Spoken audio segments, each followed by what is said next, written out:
They say no man is perfect, and honestly, I used to believe that every woman must learn to endure something in marriage. But what happens when the very thing you're enduring starts to slowly chip away at your self-worth? What happens when you find yourself smiling on the outside, yet breaking a little more on the inside, every single day? I'm not here to bash my husband. In fact, if you saw us outside, you'd think I'm one of the luckiest women alive. And maybe, in some ways, I am. I married a good man. Let me not lie. A man who doesn't joke with the well-being of me and our children. He's hardworking, responsible, and always makes sure there's food on the table. When our children are sick, he's the first to rush them to the hospital. When school fees come, he settles it without stress. He buys gifts for us during festive periods, and if you listen to him talk about me in public, you'd think I'm his queen. But behind closed doors, there's something that cuts deep. Something that makes me question if being a good provider is really enough. It started with little things. A giggle on the phone that he would silence once I entered the room. Then came the long calls, always with women, not family members, not business clients, just random women. He wouldn't even try to hide it anymore. Sometimes he'd be laughing out loud while I'm sitting next to him, folding laundry or feeding the kids. I'd pretend not to hear. But how can you not hear when the woman on the other side of the phone is saying, "You this man? You just like disturbing me, oh?" And he's laughing like a teenager? It got to the point that I began to feel invisible. We'd be sitting in the living room together, me, him, and our children, and suddenly his phone would ring. Not once has he ever stood up to take the call in private. Not once has he ever silenced it out of respect. Instead, he'd sit right there, in the same space we share as a family, and talk with these women like I wasn't even present. I've confronted him before. Yes, I have. Many times. But his response is always the same. They're just friends. Or worse, you're too insecure. And slowly, I started to question myself. Maybe I am overreacting. Maybe I should just be grateful for the man I have. After all, he doesn't beat me. He doesn't cheat physically, or so I thought. He takes care of us. What more do I want? But a woman knows when her heart is no longer safe. And mine? Mine felt like it was being stabbed by 1,000 small needles every time he laughed on that phone, while I sat next to him, silent and humiliated. I didn't even know how bad it was affecting me until I started comparing him to someone else. You see, I have a shop not far from home, and just beside my shop is another woman's. Her name is Fola. At first, we were just neighbors, but with time, we started talking more, gisting, laughing, even eating together sometimes. She's about my age, married too, and also has kids.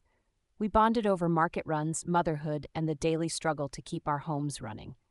One day, I overheard her on the phone with her husband. He was asking what she'd like him to bring home for dinner. That night, I couldn't sleep. Do you know why? Because my own husband would never ask me such. In fact, let me tell you, there was a night he came home at exactly 12:16 a.m. Midnight. I was already asleep. The kids were too. I woke up to the sound of the gate and rushed downstairs thinking something had happened, only for him to tell me he was hungry. "There's stew in the fridge," I said, still rubbing my eyes. "Fridge food?" he hissed. "Do I look like someone that eats cold food?"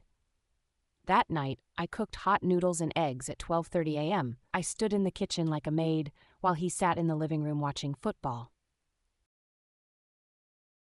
So hearing my neighbor's husband not only ask what she wanted to eat, but also agree when she said she was tired and couldn't cook, that man just ordered food for the both of them and told her to go rest. I'm sorry, something in me cracked. Why can't I get that kind of understanding? Why can't my own husband ever say, "Don't worry, you've done enough today"? Why does he talk to other women like they matter but treat me like I'm just doing my job? One day, I couldn't hold it anymore. I broke down in front of Fola. I told her everything about how good my husband is in every other way, but how much pain I feel from his lack of respect in this one area. I told her I was tired, exhausted, drained, and her response shook me. She looked at me carefully and said, "My sister, what do you expect? Do you think his behavior is ordinary?" I blinked. "What do you mean?" She looked around, then whispered, "We can't talk here. This is not shop matter. Come to my house this weekend when the kids are at Arabic school. There's something I need to show you." In that moment, a seed of curiosity and fear was planted inside me. I didn't know what she meant, but her tone, her eyes, it felt like something deeper was going on. I went home that night, looking at my husband differently, not out of hate, but out of confusion. Was there really more to this behavior? Could there be a reason behind it? Beyond what I could see, I had no idea what I was walking into. But the journey that started that day changed everything. Forever. The week after Fola told me to visit her house felt like one of the longest weeks of my life. Every time my husband laughed on the phone with another woman or ignored my tired face and demanded a freshly cooked meal, I kept hearing her voice in my head. Do you think his behavior is ordinary? What did she mean by that? What behavior is ordinary and what is not? Could there truly be more behind the way my husband was acting? I wasn't sure, but I knew one thing. I was desperate for peace. So when the weekend finally came and the kids had gone off to Arabic school, I dressed quietly and told my husband I was going to help Fola at her shop. He didn't even look up from his phone. He just said, "Okay, don't be long." And so I left. Fola's home was warm and smelled of fresh stew. She welcomed me in with a soft smile and offered me a seat. But I could sense it. Something was off. Something was on her mind. We didn't waste time. She looked me straight in the eye and said, "There's someone I want to take you to see. I didn't want to mention it at the shop, but this man helped me. I believe he can help you too."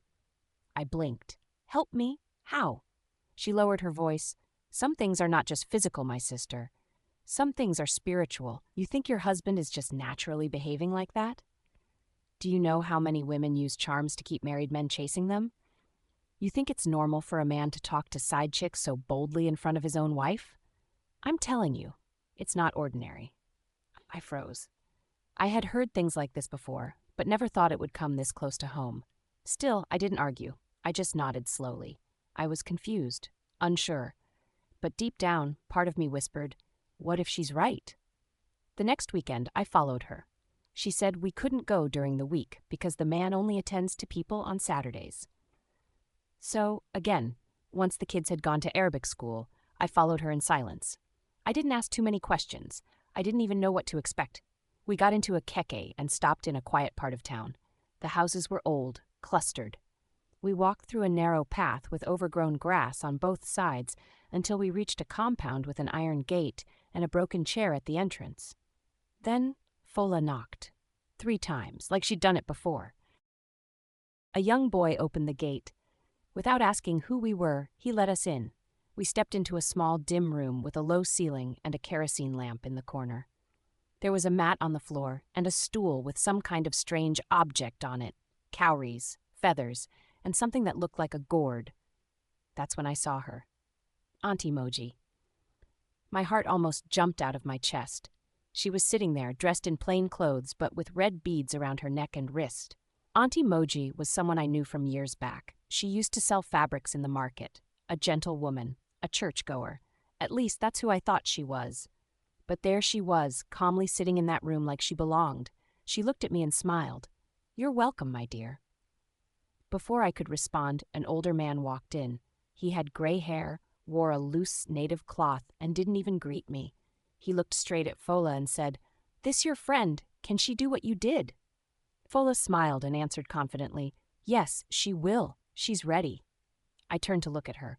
What does he mean? What you did? But before I could speak, the man looked me straight in the eye and said something I will never forget. "Before anything can be done, I must first sleep with you." My mouth dropped open. Sleep with me? Sleep with me? I thought I heard wrong. I stared at him. Then I turned to look at Fola. She looked away. She didn't even act surprised. That's when I knew. She had done it. She had allowed this man to touch her. For what? Peace in her marriage? To control her husband? I felt my legs grow weak. My chest tightened. "Since I got married," I said quietly, "no man has ever touched me except my husband. Not one. Not even when things were hard for us in the early years." And now, here I was, standing in a strange room, being asked to trade my dignity for spiritual help. I picked up my bag, stood up, and walked out, tears already falling before I reached the door. I didn't say a word. I just kept walking.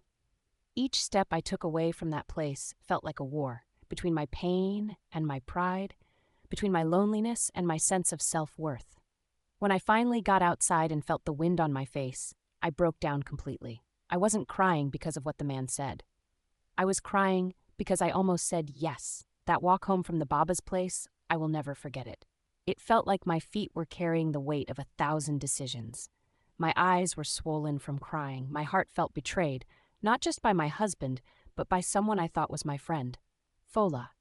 How could she? How could she sit there and watch that man talk to me like I was some object to be used and discarded? How could she bring me to such a place without telling me the full truth? She knew what they'd ask of me. She knew what she had done, and still she smiled. Still. She encouraged it. I got home that day and sat in the bathroom for almost an hour, not bathing, not even crying anymore, just sitting there, looking at the tiles, asking myself, how did I get here? I had never felt so alone in my life, but something happened in that quiet, something deep. For the first time in a long while, I heard my own voice. Not the voice that says, yes, dear, when my husband calls. Not the voice that tells the children to behave. Not the one that smiles and says, I'm fine to neighbors. No, I heard my own inner voice, and it whispered, you are not weak for loving your husband, but you are not strong for losing yourself either. I stayed up all night. I thought about the years I had given to this marriage, the way I had kept my body, my heart, and my loyalty for one man. And I thought about how that man never even tried to protect my peace. I thought about how I almost gave another man access to my body. Not because I was wicked, but because I was wounded. Because I was tired. Because I was desperate for something I should have always had, respect. The next morning I called my pastor's wife, a woman I trust. I told her everything, not the Baba part at first, but about how I had been feeling. She listened, really listened. And then she said something that hit me like lightning. You cannot control your husband's choices, but you can control your boundaries. That word, boundaries. No one had ever told me it was okay to set them in marriage. No one told me I could say, this behavior is not acceptable and stand by it. But from that moment, I decided to do something different. Not out of anger, not out of revenge, but out of self-respect. The next time my husband picked a call from another woman and began to talk loudly in the living room while I was there, I didn't argue. I got up, walked to the bedroom, and shut the door. When he came in to ask why, I calmly said, I will no longer sit in the same room where I'm being disrespected. If you want to talk to them, do it in private, but not in front of me. He was shocked. I wasn't shouting. I wasn't nagging. I had just decided to stop shrinking. And from that day, I began a journey, not of changing my husband, but of finding myself again. I started praying again, not just for him, but for me. I stopped waiting for him to notice my tiredness. If I was too weak to cook, I would say so. If he complained, I stood my ground. No insults, no fighting, just honesty. I even began to take care of myself more. I would close the shop earlier, go home, bathe the kids, and then take 30 minutes just for me. Music, journaling, silence. My peace started returning in pieces, and as strange as it sounds, the more I respected myself, the more he began to change. He started asking, are you okay? More often. He started picking his calls outside more, slowly but surely. I'm not saying everything became perfect, no, but something shifted. Because when a woman remembers who she is, the world around her starts to respond differently. As for Fola, I never went back to her shop. I didn't hate her. But I realized something. Not every advice is wise just because it comes from someone close. Some people are victims of their own broken paths and will unknowingly lead you down the same road. I chose a different road, a road of healing, of prayer, of quiet strength. And if you're listening to my story today, I want you to know this. You are not crazy. You are not asking for too much. Respect is not a luxury. It is a necessity. And if you've lost your voice, it's never too late to find it again.